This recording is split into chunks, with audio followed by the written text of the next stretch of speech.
Obviously glad to be back at it. Bye week, if there is such a thing in college football. We were able to get out there and get a couple practices in last week, and then most of our coaching staff was able to hit the road recruiting.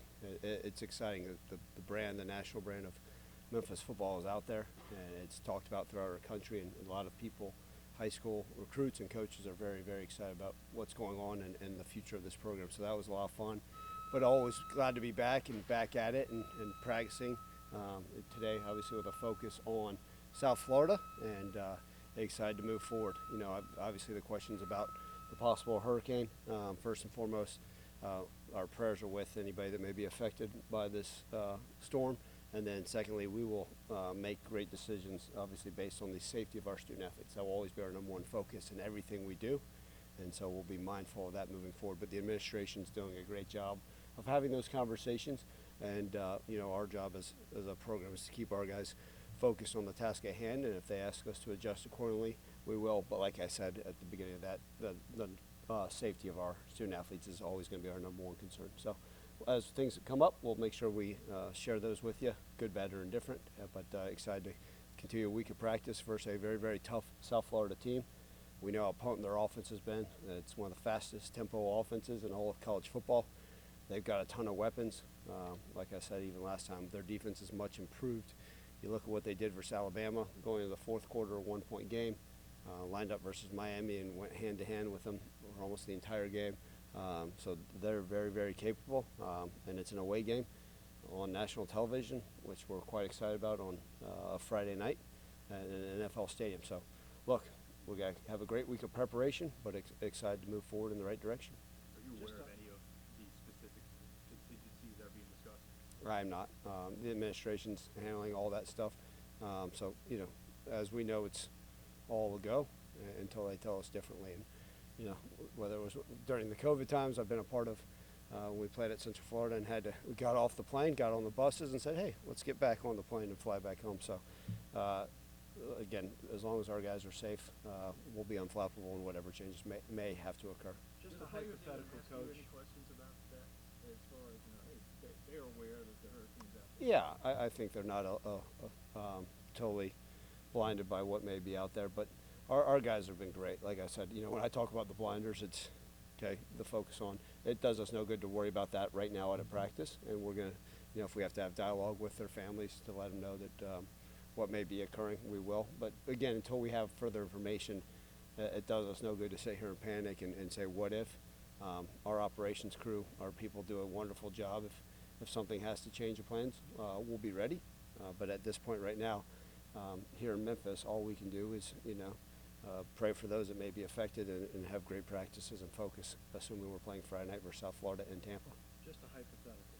If they can't practice this week, because the airport's closing at 9 tomorrow morning, would the league consider that an unfair competitive advantage for you guys, or how do you think that would play? Well, there's been a lot of times. I mean, there's times during COVID where we couldn't practice for 5 days with a full, and they said go play the football game. I mean, we went down to Tulane with 50 guys, and the league had zero concern for us. So I don't think that's going to be an issue. I hope they get to practice. We want the best version of South Florida they can get. I do know they have a brand new indoor practice facility as well. So it's like everything. I mean, there's been times where we haven't been able to practice, and the league said, okay, who cares?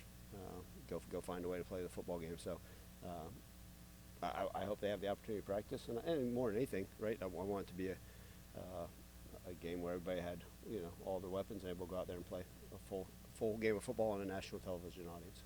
How concerned you in terms of just the timetable of when you're going to find out in terms of your own travel getting to Tampa and all that? With zero concern.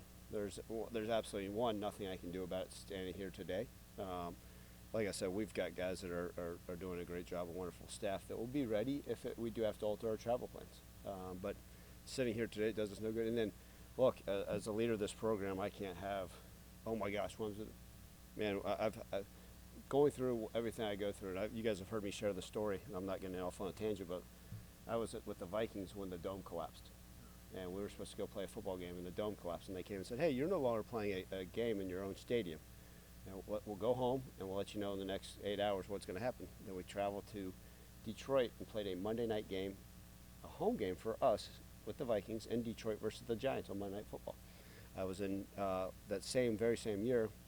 We played the Eagles in Philadelphia. The largest snowstorm in Philadelphia history came through. That game got pushed to Monday night. So back before the day, some of you young people won't remember, before they had 2 Monday Night Football games, well, that was like the first time they ever had back-to-back Monday Night Football games. Oh, by the way, then that next night, the second largest snowstorm in Philadelphia history rolled through.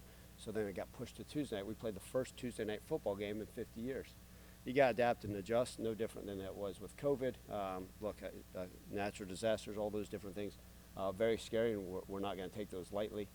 But for me, from my standpoint, I've got to have a plan regardless of what happens, because if they say, hey, you're playing the game on Venus, well, cool. All right, let's figure this thing out. Let's get a spaceship. Let's go find a way. How's it? And be ready to go in the next 24 hours. Now, looking at football stuff, how are you feeling health-wise coming out of the bye week? Good. A question I get to actually talk about, not have to talk about spaceships to Venus. Yeah, I think it was good for us, right? I think like a lot of the teams, 5 games into the regular season, and I think we're able to get refreshed. We still practice. We'll never feel as good as we did when we stepped on the field at the end of July, but I think a lot of our guys are back to where they need to be. Still some guys that have some long-term injuries that we'll still wait on and see where they can do. But it was good for us to get back. We got some veterans, a guy like Kobe Drake that's played a lot of football. It's good for them to catch their breath, and some of our other guys. And sometimes I tell them just as much to walk away, get out of our building for a couple days mentally, right? Like our staff was probably thrilled that I got on the road. I didn't ask anyone to travel with me. I could be by myself. They could be by themselves and kind of focus on recruiting. So it was good for everybody. But from a health standpoint, I think we're exactly where we need to be right now. I know you said weeks ago that Greg was going to be out for a few weeks. How is he coming along with you? Yeah, and I don't mind sharing, obviously. I don't think he'll be able to go this week, but he is progressing quite nicely. So there's a possibility he could be ready for Norfolk? There's a possibility. I think with him, it's right when he got hurt, he's like, "Hey, you sure I can't go back yet?" And we're like, "Yeah, he's a tough young man." But yeah, there's certainly a possibility. He is one of those that's truly a week to week, Jarvis, and we'll kind of see. And we got a wonderful medical staff here and support staff that keeps us abreast of everything. USF offense was obviously really explosive basically all of last season. You kind of hit this moment so far this year. What are you seeing on tape from that side? Yeah, look, I mean, here's the deal. That tempo stuff, it's totally different than what we've seen. And that's kind of unique, right? Like we talk about every week seeing a different offense. Well, this time we're now seeing an up-tempo team. They still got a lot of returning players up front. They still, I think the leading receiver in the conference, right? One of the best quarterbacks in college football. They got a lot of weapons. And so I think what's happened is, just like a lot of things, when you go play Alabama, Miami, there's some tough games. And obviously Tulane this past game, I mean, we know how potent Tulane can be. But their offense is still very, very capable. It's just like a lot of things. I think teams are trying to find ways to get into their rhythms. And, look, they're still very, very explosive. So we got to make sure we're doing what we need to be. And more than anything, Matt, make sure we're tackling well. Because a lot of it's a quick game, be able to get it out. And then, they'll line up. And we got to make sure we get our cleats in the ground. We're lined up and ready to play football. Some uncertainty about Byron Brown's status. How do you prepare for that for other quarterbacks? Yeah, I mean, they didn't have a press conference last week, right? I don't know if they're going to do one this week, so neither here nor there. I know there's a lot of that show game that goes on with trying to figure things out. Whoever lines up for them at quarterback is going to play fast, and they've got their set plays. They've also had an extra week to prepare and maybe get healthy at certain spots as well. So we'll go out there. We're going to study all the quarterbacks regardless, like we do anytime. But whoever they throw out there, I assume they're still going to run their normal offense. We're expected to be high-paced and high-tempoed. Our defense has to be ready. But just like every team coming off a bye, there's going to be some new things. There's going to be some tricks up their sleeve, so we got to be prepared. If Brown plays, how do you slow him down? Because he's as mobile or more than the Navy quarterback. Yeah, that Navy quarterback. I don't know if there's much more, but yeah, we have to be better than we've been, and part of that is putting together a plan, to be able to contain the run, right? A lot of it's the zone read stuff. A lot of it's making sure that we're in our gaps where we need to be. And I think, every time we do play a more mobile quarterback is making sure that we're trusting what we're supposed to do and being assignments on. I think that's part of it, Dave. I think you play those teams and it's, you can't play man coverage. If you're playing man coverage, then who's got the quarterback, right? And if you're not, then you're playing zones. Well, how are you accounting for certain guys? So that's all part of it. But I think just making sure that our guys are doing exactly what they're supposed to and trusting their keys and reads, no different than that Navy game. How much are you, like with this game, obviously it's film on last year playing that game, crazy game, go back and forth. How much do you go back and watch that versus what they've done? Yeah, because they have the same coordinators. Generally, and this is not giving away any secrets, because they have the same coordinators, we're gonna, we always study one if we played them in the past, right? Okay, how did they play us? Because we've got, obviously different structures on things, and we've always changed some stuff up in different personnel. But we'll watch some of the stuff they did last year, not just versus us, but other teams, because they're not gonna line up there and say, okay, well here's our game plan from last year versus them. Let's just roll out the exact same deal. So you study it and you look at it and see how they try to do certain things. But they've adjusted a lot, really, in a year span, just like every team. You talked about the defense needing to be on this week. Obviously, they're struggling against Navy, but then had a much better performance a couple of weeks ago. Where do you think the confidence level of the defense is at right now? Yeah, so that was one of the questions that was actually asked last Monday in the press conference was, what I told them was I did, the Navy game, credit to them. I hope that was just a anomaly, like that's not who we are. It started off with poor tackling, and we've got to be better. And then I think, you watch the MTSU game, our defense played really hard. They ran into the game and had more confidence. And because what happened the first 3 weeks, everybody's saying, man, you guys are playing great defense. This is awesome. This is exciting. And then you turn back around and we have a poor game. And then you go back and we got to line to play football again. Just like we said, we never want one game to be the definition of our program. That's not what I want our defense to be defined by. And I didn't want them losing their edge, and that was part of it, right? Don't lose your edge. Go out there and play really hard and do what you're supposed to. So I think they got great confidence, not a cockiness, because every week's going to present different challenges. I think our guys are excited about the challenge that South Florida will bring.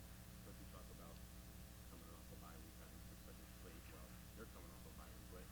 What can we expect this next week? Yeah, I'm not very innovative, but because Coach Golis will be watching this film, we've actually implemented Navy's offense, so that's what they can expect. They should probably start preparing for that immediately. But yeah, we're going to do all triple option under center stuff and tons of quarterback throwback game. A lot of unique stuff. We're totally changing the defensive scheme. I think a lot of that you just do some self-scout. And I think, was asked last week, what are the things, you always look back and say, okay, what can we improve? But you also don't want to sit there and say, okay, hey, when the tight end is lined up 6 inches off the number, it's 72% run. Well, do you need to change your run game based off of that percentage? Now, if it's 92%, yeah, okay, hey, let's move them back this way, because people are going to study that. And so I think part of that's a self-assessment, what you're doing, offense, defense, and special teams. More than anything, with our bye week, we actually wanted to focus on our fundamentals, right? How can we get better? What can we line up? And can we step in the right direction, right? We've done a poor job in our return game of fielding correct kicks, right? We've had a muff punt, right? A muff kickoff return. How do we improve those things? So the basic fundamentals is really what we went back on. And then, hey, how well can we block and tackle? We weren't out there running 100 trick plays, unfortunately. I know fans want to see that stuff, but hopefully we can just be fundamentally sound and give ourselves the best chance to win. What's the balance in terms of, you guys have said you play clean and you take what the defense has given you so far, but rock maybe a little more against Middle Tennessee, but the explosives haven't been there as much. The balance of take what the defense is giving you while also maybe trying to scheme around that to draw up and generate more explosives. Yeah, you're right. The passing game explosives have not been there on paper, right? You sit there and say, man, and it's a combination of everything, right? Are we protecting Seth long enough for the explosive pass play? Are they playing top down? And hey, you're getting a bunch of 12-yard catches. Well, a fan would say explosive has to be a 50-yard touchdown. We've never been, people say, oh, you always throw the ball over the top, and we used to take what you give you. If they want to play man coverage, we have to be able to make the contested catches. We have not done a good enough job. Our wide receivers, our tight ends, our backs will all say we've got to improve on the contested catches, right? Winning those one-on-ones. And that's something we haven't done a great job. We got to be more accurate with the throws, protect better, and all that goes in hand. But then we talk about lack of explosive pass game, and then everybody says, man, the run game looks really good. Wow. And so you can't have both. Last year you guys were hammering me saying, man, why is the run game so poor? What are we doing? And then Blake Watson would have a big game, and y'all would say, oh, it's not like we go and design. A lot of it's based off of what we're seeing. If a team loads the box, and that's why they make RPOs, then we're going to be able to hit those. Maybe it's a 5-yard slant. Maybe it's a 6-yard out. Whatever it may be that's given to us. But yeah, ultimately we have to be better in the one-on-ones. We'd love to hit explosive passes. We'd like to be explosive in everything. But if they play a too high shell and everybody's back and we're handing the ball off for 6 yards a game, guess what? Then we're going to run the ball 80 times in the game, and you'll come back next week and say, you're not very explosive in pass, and I'll say, I understand that. But no, there's rooms of improvement, and certainly that's one of them. You mentioned earlier, but when you're out recruiting, have you noticed, obviously in the summer there was a lot of talk about this program and the perception and everything. When you're out recruiting, out talking to people, do you notice that people notice you or they're talking to the program differently? Yeah, it's awesome. And I think part of that, Jonah, has been fun for me is because we recruit a certain, geographic area, okay? And I think during those times, it's like you go back to a lot of the same places, and maybe it's a place I haven't been to in 9 years. But they're like, man, you're still at Memphis. That's awesome. And you get to hear about what your program's just been consistent. And that's why I think a lot of these, high school guys want is there's some consistency because, right, the number of guys that constantly changing shirts, staffs that are going different places. I think that's one of those great things. And they sit there and say, man, y'all are doing a really good job. And you hear that from other high school coaches, and then you hear it from the players like, oh, yeah, I know who you guys are all about, and I've watched you. And you hear them ask about a question. Oh, you guys got this guy, and I watched this game. And so that's a lot of fun. I think when you go around, if I was only here for a year or 2 years, then it would be talking about, oh, yeah, what'd you do at your previous place? And so it's been a lot of fun to be able to talk about the success this program has had. And quote unquote, it's like a hot name right now. Oh, Memphis, you guys got it going. It's a lot of fun. And I think a lot of we talk about the momentum, and then we can talk about, hey, the stadium, right? The build of the stadium, all the things that are occurring within it, right? The brand new academic center. Like, it's fun to be able to show them pictures of those things, talk about what we've been able to do on and off the field within this university and community. So it sells itself. But yeah, it's been a lot of fun. I enjoy that as much as I want to be here practicing. It's kind of great going out there and being a great ambassador for our program. But it's amazing because people have so much respect already on the outside looking in. Thanks, Coach. Thank you, guys.